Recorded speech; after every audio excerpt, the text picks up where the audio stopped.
Okey, Assalamualaikum warahmatullahi taala wabarakatuh. Salam sejahtera dan saya harap semua seronoklah join kita punya kelas. Okey.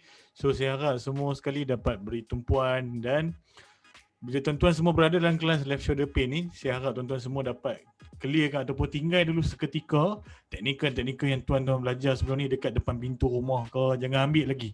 So pastikan tuan-tuan masuk dalam kelas ni, tuan-tuan kosongkan minda, tuan-tuan tumpukan apa benda yang saya nak sampaikan.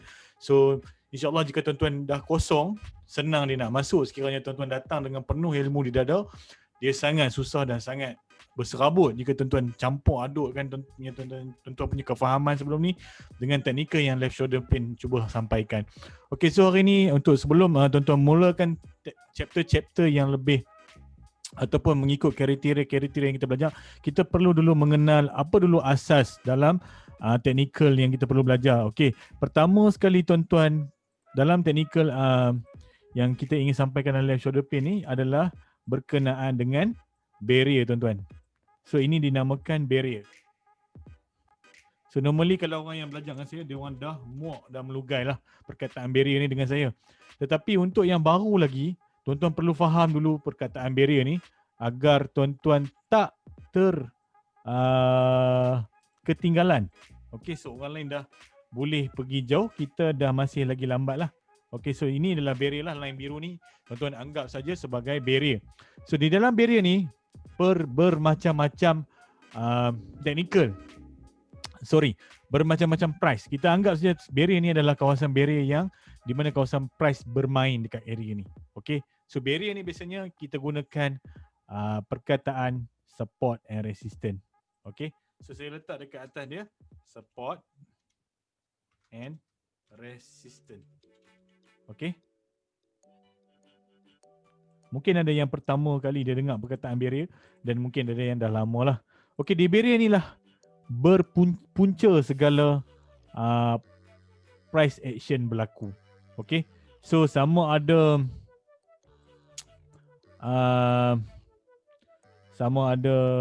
tempat untuk kita sell ataupun tempat untuk kita buy.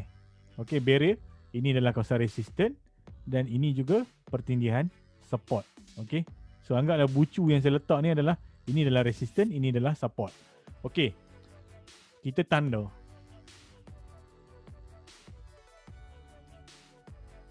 Support. Dan ini pula adalah resistant. Okey, resistant dan juga support. Okey, so bucu ni bertembung bucu ni lah. Okey.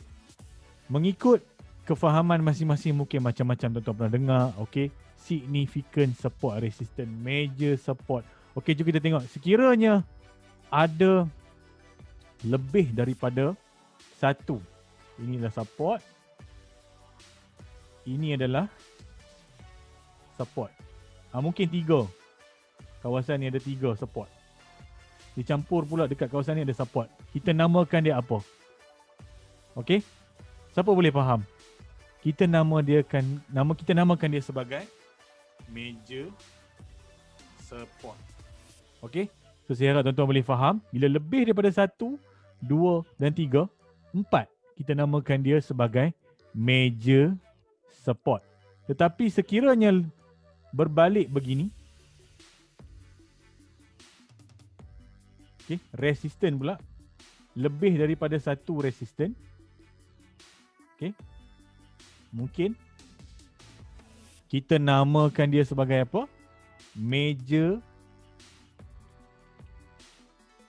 resistant. Okey. Major lah. Bila sebut major ni dia bermaksud lebih daripada 1 resistant berlaku dekat line tu. Okey. So dia lebih daripada 1 berlaku daripada line tu. So kita dah tanda dekat sini, maksudnya kita dah terangkan tentang major SNR. Okey. Oh, sorry. Sekejap.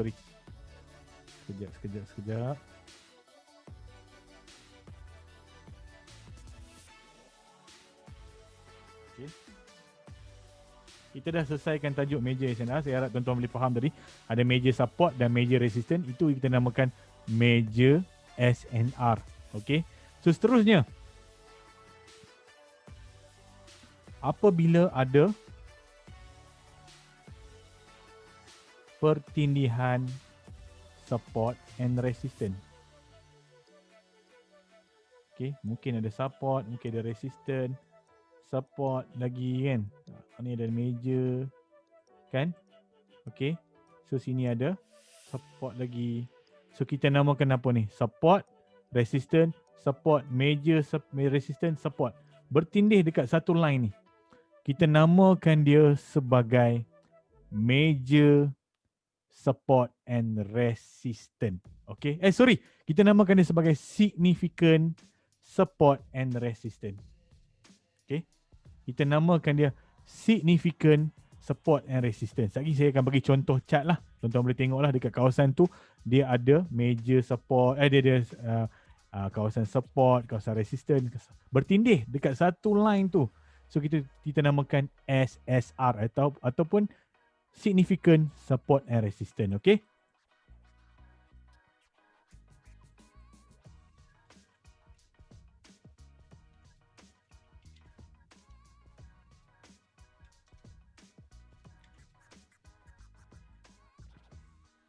Okay tuan-tuan. Seterusnya, kita nak masuk tajuk Ingaf tuan-tuan. Okay, Ingaf.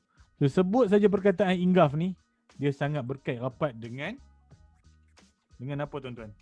Dengan FTR tuan-tuan. So bila kita ada support dekat sini tuan-tuan, okay, ada support dekat sini, so price turun, okay, ada support, selepas dia break, dia kena ada satu kecil atau resistance dekat sini. Di sini kita panggil dia FTR. Yang kecil ni. Okay, yang kecil ni juga kita panggil FTR. Yang ini juga kita panggil FTR. Tapi yang selari dengan support sebelum ni. Okay. Ataupun kita boleh lukis macam ni.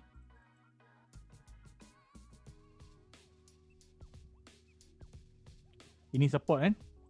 Selepas dia break support, dia ada satu base yang ingaf ke kawasan ni. Okay, ini support lah. Yang turun bawah ni, ini base ni. Base ni kita panggil dia FTR. Sebab dia break previous support dulu. So konsep dia tu sangat baik. Gagal buat new high. Again, berjaya break previous low. So ini kita panggil FTR tuan-tuan. So saya harap tuan-tuan boleh faham apa maksud ingaf. Apa yang dia ingaf? Dia ingaf previous support, tanda dekat sini.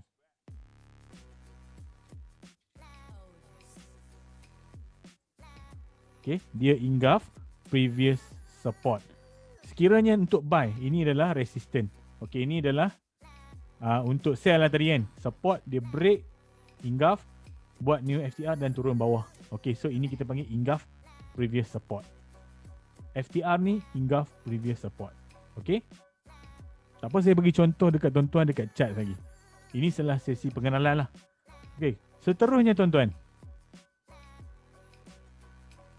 Ingaf untuk buy.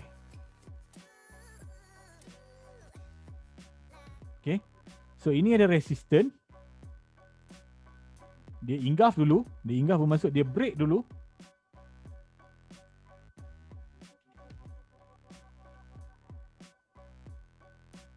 Dia break dulu. Then dia buat satu FTR, gagal buat new low. Then dia pecah semula previous high kat sini. So complete. Ini adalah FTR yang berlaku selari dengan resistance. Okay, yang ni adalah ingaf FTR untuk buy. Okay, so saya harap tuan-tuan semua boleh faham. Saya akan bagi contoh pada tuan-tuan semua.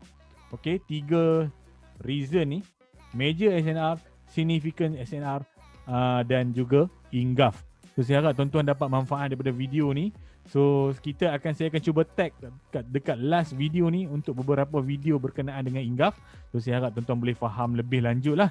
Okay, so sekian sahaja. Terima kasih dan Assalamualaikum.